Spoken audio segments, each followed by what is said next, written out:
साथियों नमस्कार, मैं हूं नीरज पटेल और आप देख रहे हैं नेशनल जनमत। इस समय मैं बाबा साहब अंबेडकर के नाम से जो पीजी छात्रावास है हजरतगंज में, वहीं पर खड़ा हूं। प्रधानमंत्री नरेंद्र मोदी जिन लोगों को टारगेट करने की कोशिश कर रहे थे अपने भाषण में, पहले शब्द लेकर के आए अर्बन नक्सल, इस बार शब्द लेकर के आ गए दिमागी नक्सल। क्या है प्रधानमंत्री जी को, क्या फ्रस्ट्रेशन है, तकलीफ है, क्या है कि हर बार इस तरह के नए नए शब्द उनको गढ़ने पड़ रहे हैं? देखिए, मेरा नाम रॉबिन वर्मा है, मैं पेशे से शिक्षक हूँ और जिस तरीके से इस देश में बदलाव की एक बयार बहनी शुरू हुई है, उससे कहीं ना कहीं ये लगता है कि जो सांप्रदायिकता की राजनीति करने वाले लोग हैं वो हतोत्साहित हो रहे हैं और ये उनका ही एक फ्रस्ट्रेशन दिखलाता है कि वो इस देश के डेमोग्राफिक डिविडेंड को अर्बन नक्सल कहते हैं या दिमागी नक्सल कहते हैं। क्या हम देख रहे हैं ये जो 4 मेडिकल कॉलेज शेड्यूल कास्ट सब प्लान से जो बने थे, जिनके 200 बच्चे धरने पे थे, क्या वो अर्बन नक्सल है या दिमागी नक्सल है? जो अपने हक के लिए सड़कों पर आता है वो दिमागी नक्सल कैसे हो गया? वो तो अपने कॉन्स्टिट्यूशनल राइट्स को मांग रहा है। या यूँ कहें कि अगर कोई अपने कॉन्स्टिट्यूशनल राइट्स या डेमोक्रेटिक राइट्स को मांग रहा है, उसके लिए लड़ रहा है, आवाज़ बुलंद कर रहा है, सड़कों पर आ रहा है, तो आपके लिए वो दिमागी नक्सल हो गया। आप क्या चाहते हैं, इस देश का युवा क्या बने? तो कहीं ना कहीं ये इनकी फ्रस्ट्रेशन है। बाबू जगदेव प्रसाद कुशवाहा कहा करते थे कि पहली पीढ़ी मारी जाएगी, दूसरी पीढ़ी जेल जाएगी और तीसरी पीढ़ी राज करेगी। तो कहीं ना कहीं ये 30 हो सकता है ये बच्चे तीसरी पीढ़ी के हों, या बहुत सारे ऐसे बच्चे भी होंगे जो पहली पीढ़ी है, जिनकी जो स्कूल कॉलेजेस में जा रहे हैं, जो अपने हक के लिए हम देख रहे हैं कि कहीं विद्यालयों में बिजली नहीं है, सैनिटेशन की प्रॉब्लम है, शिक्षकों की भारी कमी है। अभी हमने देखा कि इस साल की शुरुआत में शिक्षकों का भर्तियां जिस तरीके से हुई, पेपर लीक हो गए, 69,000 भर्ती घोटाला भी चल ही रहा है, जिसमें ओबीसी आरक्षण खाया इन लोगों ने। जो इस प्रदेश में बहुत सारी यूनिवर्सिटीज़ हैं, कॉलेजेस हैं, जहां पे दलितों का रिप्रेजेंटेशन, ओबीसी का रिप्रेजेंटेशन नगण्य है। तो अगर कोई अपने रिप्रेजेंटेशन को लेकर सवाल उठाता है, अपने कॉन्स्टिट्यूशनल राइट्स को अवेल करने के लिए सरकार के सामने आता है, उससे मांग करता है, सड़कों पर आता है, तो उसको दिमागी नक्सल कह रहे हैं आप। या तो इस देश के लोगों को, आप इस देश के युवा को डेमोग्राफिक डिविडेंड नहीं मानते, सिर्फ और सिर्फ वोटर मानते हैं कि हम एक बटन दबाएंगे सांप्रदायिकता का और इस देश का युवा सांप्रदायिकता के नाम पे वोट करेगा। सुप्रीम कोर्ट के चीफ जस्टिस एक शब्द लेते हैं, कॉकरोच, और उस शब्द के बाद देश में एक बड़ी क्रांति खड़ी हो जाती है। इसमें कोई इफ बट नहीं है, क्योंकि मैं जंतर मंतर पर 7 दिन कवर किया हूँ कि एक बड़ी क्रांति युवाओं के बीच में हो गई थी।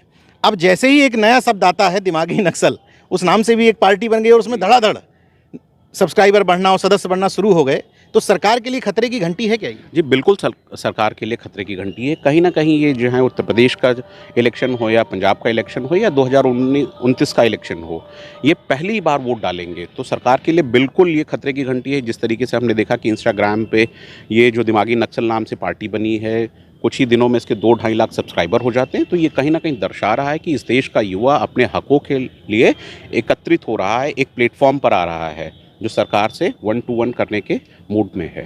परिचय अपना पहले बताइए। मेरा नाम मुरली मनोहर है। ये प्रधानमंत्री जी की ओरछी हरकत या तो उस पे चिन्हित करिए, उसको बताइए कि कौन दिमागी नक्सल है। जो हजारों करोड़ का ठेका लेता है, पुल ढह जाता है, उसको क्या कहेंगे आप? छात्र अपने हक के लिए लड़ रहे हैं, तो क्या वो अपने हक के लिए न लड़ें? किसान अपने हक के लिए न लड़े? मजदूर अपने हक के लिए न लड़े? तो क्या हमारे जो महापुरुष थे, भगत सिंह थे, बम फेंके, क्या वो नक्सल थे या मानसिक नक्सल थे? तो ये ऐसा न कहें, क्योंकि आप एक देश के सर्वोच्च पद पे आसीन हैं, तो अपनी गरिमा बना के रखें। जिस तरीके से जैन जी और उसके बाद जैन अल्फा सड़कों पर आए अपने हकों के लिए, स्कूल कॉलेजेस के लिए, इससे पहले देखा आपने कभी ऐसा? कभी नहीं देखा। कभी नहीं देखा, क्योंकि स्कूलों के जो हालात हैं बहुत बद से बदतर हैं। इस सरकार में जितनी मतलब कहा जाए, इतनी बदतर हालात कभी देश के नहीं हुए थे। जबकि देश आज़ाद हुआ था, जब अंग्रेज लूट के चले गए थे, तब भी इतनी बदतर हालात नहीं थी। नहीं, तो सवाल ये है कि लोगों ने लूट रखा, मचा रखा है। मैं लगातार सारे आंदोलन कवर करता हूँ और एक सवाल बार बार ये भी पूछता हूँ कि आखिर गुस्सा रहेगा कब तक? 1 महीने में, 2 महीने में गायब हो जाता है। इस बार ये गुस्सा जो पनपा स्थायी रहेगा, ये इलेक्शन तक चल पाएगा? बिल्कुल बिल्कुल, चूँकि ये उस स्तर तक चला गया है, छोटे छोटे बच्चे, मासूम बच्चे तक ये बातें चली गई हैं। अब ये जो है रुकना नहीं है। ये जब तक नहीं रुकेगा, जब तक इस देश से कहा जाए, अगर बच्चे माइंडली जो है नक्सलवाद हैं, तो ये जो है खुले तौर पे नक्सलवाद हैं। ये आतंकवादी कहा जाए ऐसे नेताओं को जो हमारा टैक्सेस का पैसा लूट करके विदेशों में भेज दे रहे हैं और बच्चों को जो है पानी नहीं दे पा रहे हैं स्कूलों में। स्कूलों की हालत देखिए, वहाँ पानी पीने की नहीं है, वहाँ लैट्रिन नहीं सही है।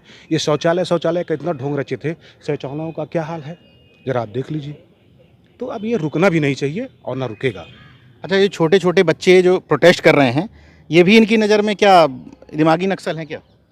अब उनको ये लोग साबित तो कर ही रहे हैं। मतलब वो बच्चा कह दे कि हमारे स्कूल में पानी नहीं आ रहा है, हमारे यहाँ शौचालय की व्यवस्था ठीक नहीं है, हमारे यहाँ टीचर नहीं है, तो अब उनको तो ये मानसिक नक्सलवाद तो कह ही देंगे। इनकी तो यही मानसा है।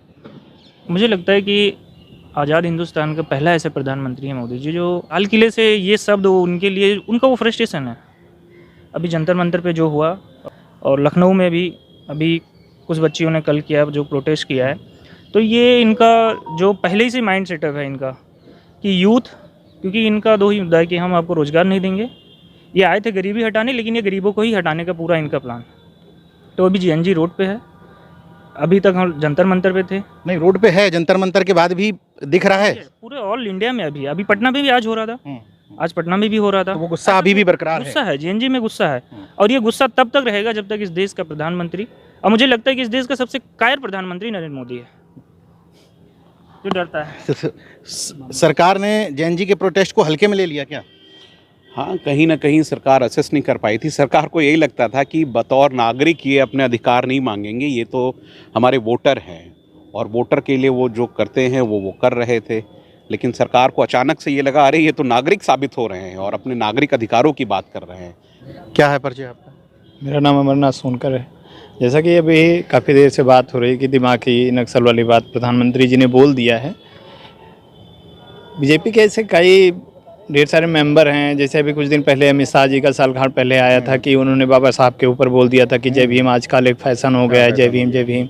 ऐसे प्रधानमंत्री मोदी जी, हर राजनीतिक के तौर पे ये होता है, हर पार्टी का अपना एक प्रोटोकॉल होता है कि कहीं भी जाना है, बोलना है तो क्या बोलना है क्या नहीं बोलना है।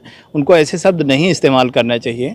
और 15 अगस्त के उस पर देखा मैंने, ढेर सारे जगहों पे बीजेपी के झंडे में फूल बांध के उसको फहराया जा रहा है। ये कितनी निंदनीय बात है। ये अपने आप देश का मतलब अपने तिरंगे का अपमान कर रहे हैं।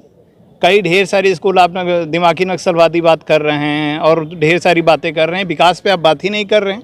अभी ढेर सारे स्कूल आपके भारत देश ऐसे उत्तर प्रदेश के कई ज़िलों में ऐसे स्कूल हैं जहाँ पे देखा हूँ राष्ट्रीय गान जो हुआ है 15 अगस्त पे, बच्चे क्या नाम काफ़ी पानी में, टीचर्स काफ़ी पानी में खड़े थे। इन सब चीज़ों पे आपका ध्यान ही नहीं जाता है। आपका तो सीधा मुद्दा है धर्म, दिमागी नक्सल, दिमाग में जो भी आए, मतलब जो इनकी मानसिकता का गुलाम नहीं है वो नक्सल है। यस सर, बस वही बात। Yes sir. अच्छा, जैसे आप भी युवा हैं, यस सर। इस शब्द को कहने के बाद तमाम जगह चर्चा होती होगी, यहाँ हॉस्टल में भी चर्चा होती होगी। क्या है युवाओं के बीच में इस शब्द को लेके रोष है? कैसे रिस्पॉन्ड कर रहे हैं? नहीं, आक्रोश है बिल्कुल। जब तक के मतलब चुनाव हो नहीं जाता तब तक के ये आक्रोश हर युवा जो पढ़ने वाला है, जो आने वाली पीढ़ियां हैं, जो अपने भविष्य को देख रहे हैं। लखनऊ में प्रोटेस्ट हुआ, लखनऊ में भी हो रहा है, हर जगह, आज पटना में भी हो रहा है। तो इस तरीके से जैसे कोई भी शब्द बोलने से पहले उसको सोचा करिए। आप इतने बड़े सर्वोच्च पद पे क्या नाम गर्मित हैं, आपको अच्छे जैन जी का गुस्सा भड़का दिया इन्होंने। बिल्कुल, बहुत और ज़्यादा उसमें एकदम हवन में घी जैसे डालने का काम किया है इन्होंने। क्या लगता है आपको? मुझे तो लगता है ये जो आक्रोश है युवाओं में, खासकर जो बेरोजगारी का मुद्दा है या पेपर लीक का मुद्दा है, ये आने वाले आगामी चुनाव तक जाएगा और ये कहीं ना कहीं मतदान के रूप में परिवर्तित होगा। क्योंकि बहुत सारे प्रोटेस्ट देख चुका हूं मैं, गुस्सा पनपता है और गुस्सा गायब हो जाता है। नहीं, वो गुस्से कुछ क्षणिक रहे होंगे या कुछ दिन कुछ महीने, ये तो बहुत लंबा, बहुत दीर्घकालीन चला है और लोग बहुत पीड़ित हुए हैं। ये ऐसा पहला आंदोलन था जो माँ बाप खुद अपने बच्चों को प्रोत्साहित करके दूर दूर राज्यों से दिल्ली पहुँचे हैं। तो मुझे नहीं लगता है कि गुस्सा शांत होगा। ये गुस्सा तब शांत होगा जब मतदान के बाद सत्ता परिवर्तित होगी। दिमागी नक्सल प्रधानमंत्री जी का वह बेहद बचकाना बयान है, लेकिन इसकी पृष्ठभूमि में जाएंगे तो हम देखेंगे कि हमेशा से ये इनकी जो संस्कृति रही, कल्चर, उसमें भी जब हम इतिहास में जाएंगे तो देखेंगे कि जो लोग इनका विरोध किए या चुनौती या उनको असुर साबित कर दी, कभी दैत्य अदैत्य का मामला तो विलन बना दिए, दास सुदास, वर्ण व्यवस्था, जातियों में खांचे में बांटना। तो प्रधानमंत्री जी का बेहद बचकाना बयान है और मैं समझता हूँ कि इस प्रकार का बयान नहीं देना चाहिए। छात्र नौजवानों का आंदोलन था। जिस देश में डिस्कोर्स नहीं हो सकता, जिस देश में ये लोकतंत्र का ज़रूरी हिस्सा है, और स्वयं बाबा साहब डॉक्टर अम्बेडकर ने हीरोइज्म की खिलाफत की। प्रधानमंत्री अपने आप को तानाशाह हीरो समझते हो, अलग बात है, लेकिन तानाशाही और तानाशाह एक डरपोक आदमी होता है, और उनका जो डरपोक है पना है जो इसी बयान में झलक गया। अच्छा, ये जो टी शर्ट है आपकी जेएनयू लिखा हुआ है, इस जेएनयू शब्द से भी बहुत तकलीफ है इन सरकारों को। बहुत तकलीफ, इसीलिए मैंने प्रतिरोध के लिए पहना है कि जेएनयू लोग पढ़ें। मैं जेएनयू का छात्र नहीं हूँ, अच्छा। लेकिन जब जेएनयू का लोगो लगा है, ये प्रतिरोध है। बेसिकली चाहते हैं कि अच्छे विश्वविद्यालय बने, जेएनयू जैसे बड़े अच्छे इंस्टीट्यूशंस बने, तो इसके लिए हमने ये पहन। मतलब जेएनयू के समर्थन में है, हाँ, ये बचाना है, ये सरकार के प्रतिरोध में है। क्या है परिचय आपका? शिव शंकर सरोज, शोध छात्र, लखनऊ विश्वविद्यालय।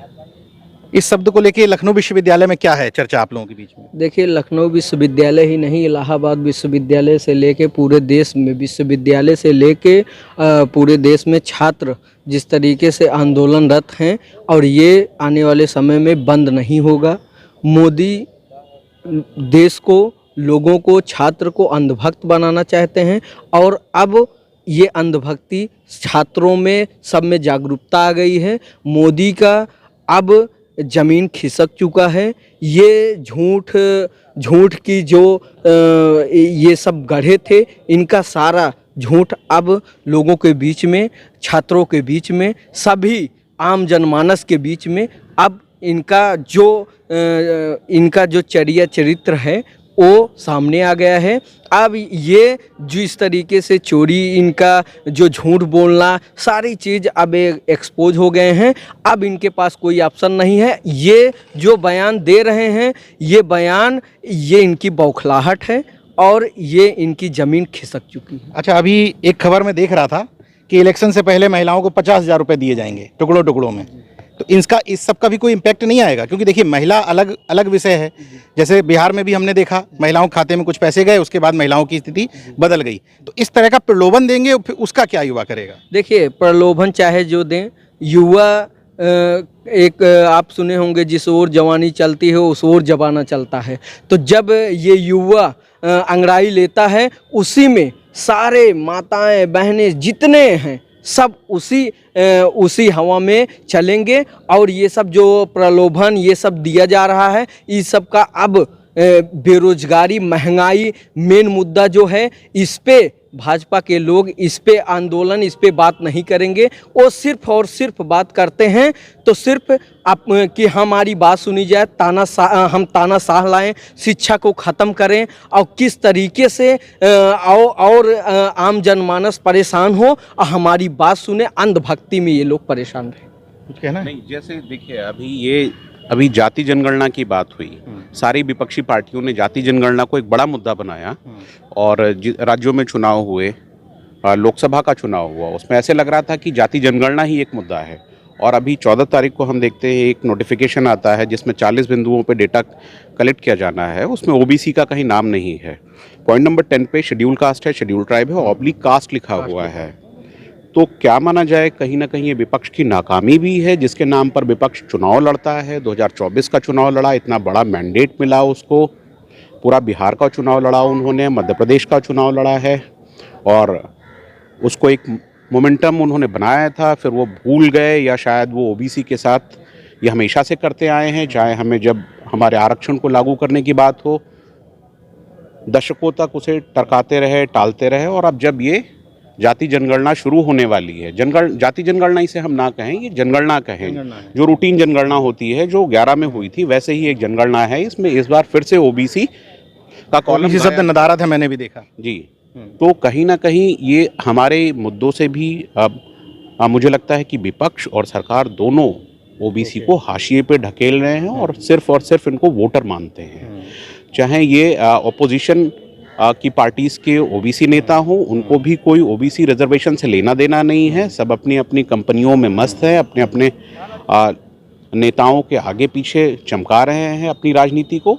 और जो आम ओबीसी है, जो बहुतायत जो इस देश की राजनीति तय करता है, उसका कहीं भी इस जो सेंसस होने जा रहा है इसमें उसका कोई रिप्रेजेंटेशन निकल कर आने वाला नहीं है। अगर रिप्रेजेंटेशन हमारा निकल कर नहीं आएगा, आंकड़े अगर नहीं आएंगे तो सरकार हमारे लिए पॉलिसी कैसे बनाएगी, हम उससे अपने लिए मांगेंगे कैसे। तो ये हमारे साथ छलावा पहले भी हो रहा था और अभी भी छलावा हो रहा है। अंतिम सवाल एक पूछ लेता हूं सब लोगों से सामूहिक रूप से कि जब युवा वोट करने जाएगा तो उस समय वो युवा ही बना रह जाएगा या फिर वो एक जाति का व्यक्ति हो जाएगा, किसी का रिश्तेदार हो जाएगा, किसी पार्टी का हो जाएगा? युवा क्या सोच करके वोट करेगा? नहीं, देखिए, जाति एक सच्चाई है, इस देश की सच्चाई है जाति। वो पढ़ने जाता है तब भी उसकी जाति छुपी नहीं रहती है, वो नौकरी करने जाता है तब भी उसकी जाति छुपी नहीं रहती है, और जब वो मर जाता है तब भी उसकी जाति छुपी नहीं रहती है। तो जाति सच्चाई है, जाति को एक्सेप्ट करना चाहिए और इस बात को भी ध्यान में रखना चाहिए कि आज का जो युवा है वो उसको एम्प्लॉयमेंट नहीं मिल रहा है, उसको जो नागरिक सुविधाएं मिलनी चाहिए वो उसको नहीं मिल पा रही हैं, जो सोशल सिक्योरिटी स्कीम्स हैं वो उसको अवेल नहीं कर पा रहा है। तो युवा इसको भी ध्यान में रखेगा और जाहिर सी बात है भाई, जो जिस समाज में जिस जाति में पैदा हुआ है, कौन सा समाज नहीं चाहता है अपने समाज के लिए खड़ा हो, उसके लिए आवाज़, क्योंकि भाई हमें ही आवाज़ उठानी पड़ेगी। हमने इतने सालों में देख लिया कि हमारे लिए कोई बोलने नहीं आता है। आज ये जो सेंसस होने जा रहा है इसमें कोई अब आवाज़ नहीं उठा रहा है, तो लगता तो यही है कि लड़ना खुद से ही है, तो फिर लड़ा जाएगा। हाँ, बिल्कुल। बहरहाल जैन जी के आंदोलन के बाद, चूंकि मैंने उसको खुद करीब से देखा, स्वतः स्फूर्त आंदोलन था। दलाल मीडिया ने अलग अलग तरीके से उसकी व्याख्या की, लेकिन मैं खुद सामने था कि स्वतः स्फूर्त आंदोलन था, पूरे देश से युवा वहाँ पर पहुँच रहे थे। अब मोदी जी ने ब्लंडर कर दिया, फिर से युवाओं को एक मौका दे दिया। जिस तरीके से कॉकरोच शब्द बोल करके सीजीआई पछता रहे हैं, माफ़ी मांगते घूम रहे हैं, लगता है मोदी जी ने अपने जीवन की सबसे बड़ी गलती कर दी। युवाओं के हाथ में फिर एक मुद्दा पकड़ा दिया जिसका नाम है दिमागी नक्सल। अब ये दिमागी नक्सल कितना उनको प्रभावित कर पाता है, ये आगे आने वाला समय ही तय करेगा। बाकी देखते रहिए नेशनल जनमत, जागरूक और सजग बने रहिए। जय विज्ञान, जय संविधान, जय लोकतंत्र। धन्यवाद।